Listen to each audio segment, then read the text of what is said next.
Hey, what's up, lightboltjoe here. Today we're going to discuss the brand new 2024 Netflix original Season 3 of Heartstopper, written and created by Alice Osman, who's the creator of the book series. I held off on launching this because I knew it would take an emotional toll. I had to be in a correct mind space. And I knew that they were going to be doing parts of This Winter, which is the Heartstopper novella, in Alice's 6 book series as well. So there's 5 Heartstopper books as of right now. There's one more volume coming out, graphic novel coming out. 6, and then that's it. And then has 6 books, novels / novellas in the same universe as well, if you will. So I knew I wanted to watch this around Christmas time because they were doing This Winter, which is a novella, which is a part of the Heartstopper franchise, in the middle of this season. And I was like, okay, good. We're going to have a Christmas viewing, Christmas time, wear the Christmas clothes, have the Christmas tree lit, we're good. So I did not know how much of the story they were going to put into season 3. Each season is 8 episodes long, and the last season we end with is in they were just coming back from Paris, so that's like book volume 3, I believe. And so I was very interested seeing this, knowing the story, and they tweak some stuff here and there, of course, but they did the end of volume 3, beginning the volume 4 and volume 5 in season 3. We end at the end of volume 5, basically. Nick and Charlie were in bed together, just talking about, how he might go off to college, university, if you will, at the end, in the end of the book. And it's very similar kind of ending with this as well, that they're, Charlie's not comfortable taking his shirt off.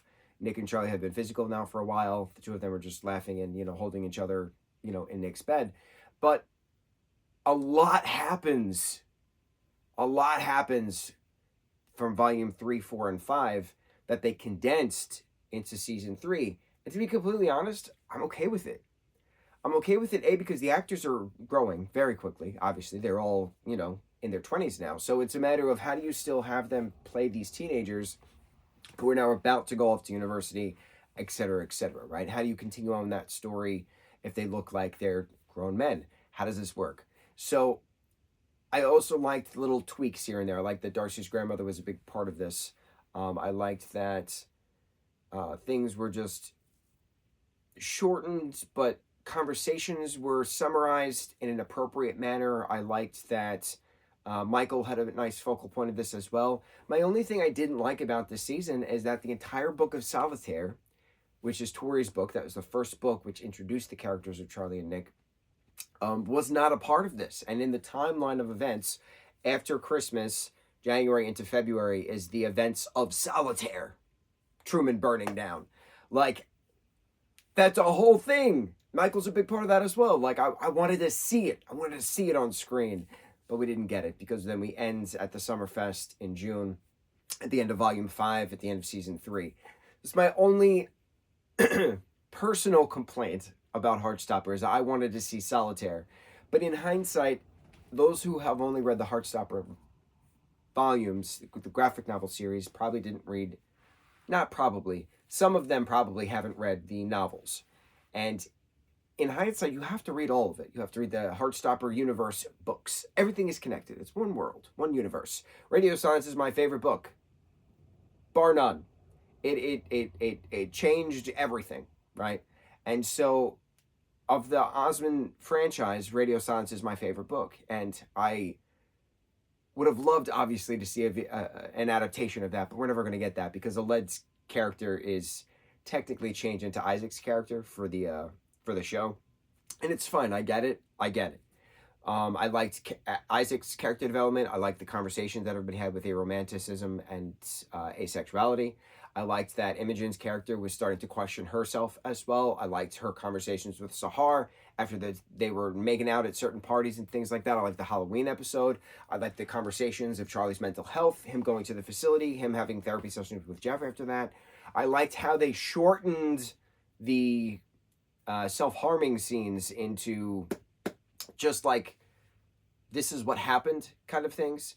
And I'm glad we didn't see it. I'm glad it was just, this is what happened, and then Nick comes rushing over, and like, I know specifically what they're referencing. They're referencing the kitchen scene in the books when Nick and Tori run into Charlie's bedroom and Nick and Charlie just keep saying, I'm sorry, I didn't mean for it to happen, it just happened," stuff like that. And I was like, oh, thank God, I did not want to see that on screen. I did not want to see that on screen.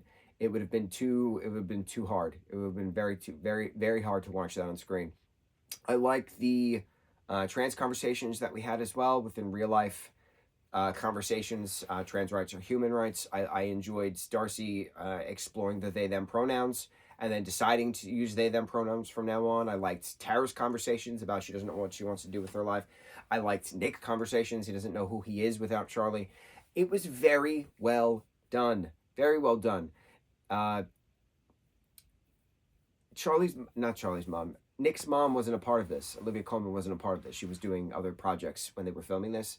So they kind of like glossed her over, like a door would close and then Charlie would be like, "Oh, is your mom home?" Or like Nick would go on his Menorca holiday and with his Aunt Diane and family, and his mom wouldn't be there and David wouldn't be there. David would just be at Christmas and some other point, but like they kind of like plopped her in as like background noises, and it's like, okay, fine, I get it. Olivia is Olivia, but you would still love to see Olivia Colman in Heartstopper being that supportive mom character. This film is about growth. This season was about growth. It was about character development. It was about realization. It was about exploration.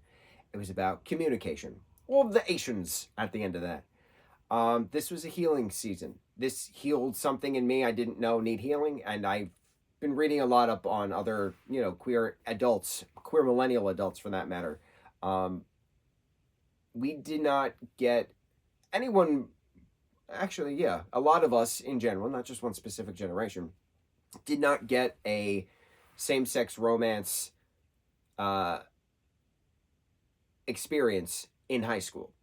And to see it being celebrated is healing. To have these kids have these conversations about life, about sex, about what are we going to do with our futures, things of that nature. Who am I without you? Who am I? Who am I? What makes me me? To see these kids have these conversations openly and supportively, it's rare. You don't really see that. You did not really see that. You see it more now than you did then. But it's a part of youth that was traumatic for a lot of us, and to see it celebrated and talked about healthfully and appropriately, it's healing. Very healing, therapeutic. You feel like you're sitting on the couch and talking to Jeff as if you were Charlie. It was a wonderful, wonderful season. I am very curious if they are going to hold off on season 4 until volume 6 comes out, because the volume 6 is going to be the last book, and then the Nick and Charlie novella is the summer of year 3, and we just ended off on the summer of year 2.